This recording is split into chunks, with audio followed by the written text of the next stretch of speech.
Now on Asian Pop Radio, here's your Korean News Update. Korean News Update. News and current affairs that matter to you. A U.S. aircraft carrier and other vessels appear to be finally on their way to the Korean Peninsula. A human rights group is calling on China to not force 8 North Korean refugees back to the DPRK, and a South Korean company has come under fire for their depiction of differences between Korean and foreign intestines. I'm Chance Dorland. All that and more on the latest Korean news update brought to you by Korea FM in association with the Korea Observer and Asian Pop Radio. For more independent news and talk radio podcasts, subscribe in the iTunes Store with your favorite podcast application or visit koreafm.net.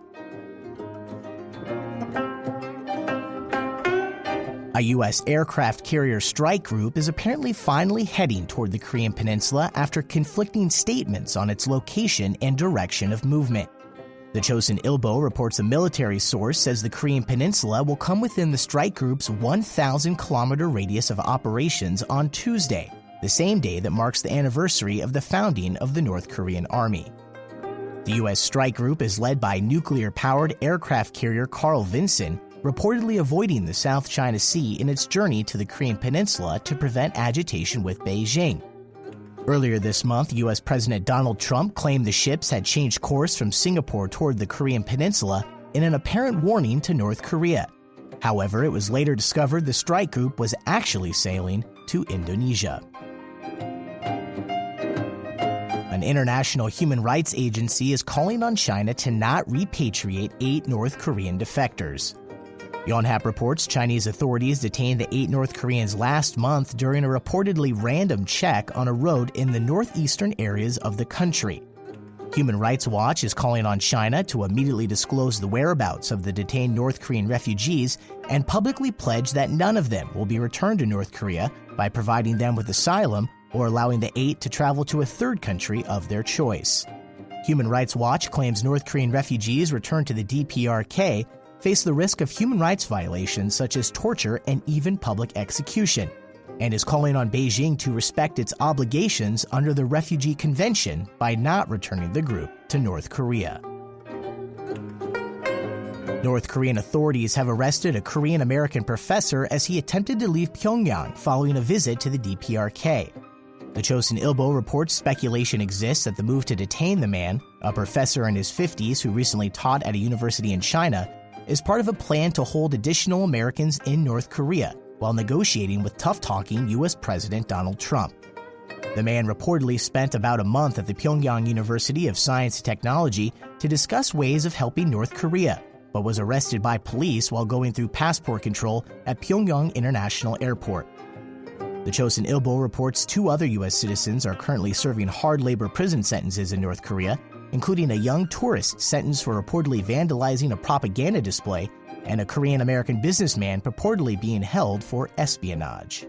The Associated Press is also reporting that North Korean drivers are struggling to fill up their tanks after Pyongyang restricted sales at gas stations, a move that could be connected to speculation that China may cut off its supply of crude oil to the DPRK.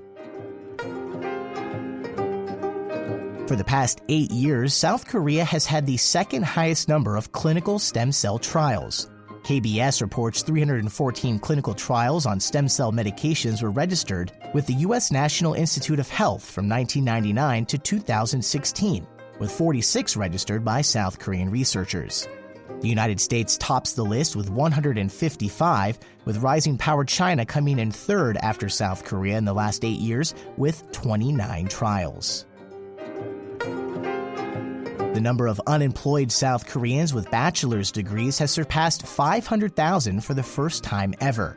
The Korea Herald reports 543,000 unemployed college graduates are living in South Korea, with an additional 451,000 unemployed high school grads.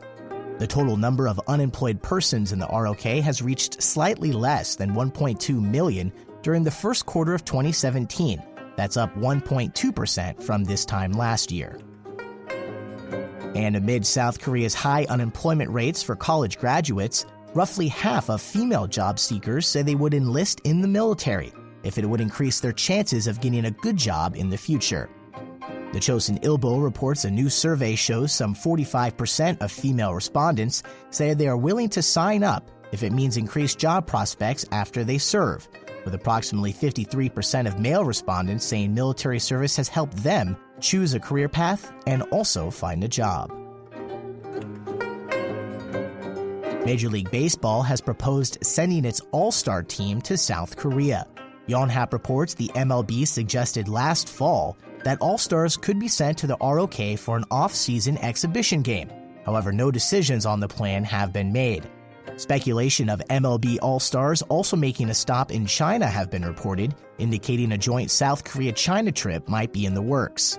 In 2011, Major League Baseball sent an all-star squad to Taipei and has also had an exhibition series against the NPD in Japan back in 2014.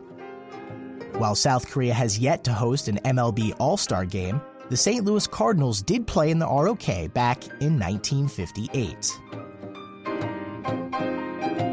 And South Korean food maker CJ has reportedly become a laughingstock among foreigners living in the ROK for misrepresenting small and large intestines.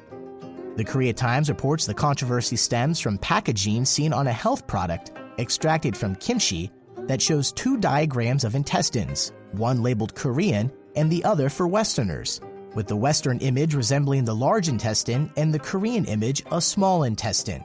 A CJ spokeswoman says the images are used to emphasize the company's lactic acid bacteria powder is designed to be better than imported products in terms of survival in the intestines of Koreans, and that there was no intention of racial discrimination, but that the images show the, quote, different intestine lengths of Koreans and Westerners. The Korea Times, however, reports studies have confirmed there are no significant differences in colonic length and shape between Westerners and Asians. Subscribe to the Korea FM Talk Radio News Podcast in iTunes or with your favorite podcasting application. And for more news, talk radio, and independent music from the Korean Peninsula, visit KoreaFM.net. I'm Chance Dorland. This episode is brought to you by Podcast Assist, offering voiceovers, audio editing and mastering, transcriptions and show notes, episode summaries, and even hosting a podcast on a topic important to you. Visit Facebook.com/Podcast Assist for more info on their flat $30 per hour rate. Talk radio, music, and podcasts from the Korean Peninsula. KoreaFM.net.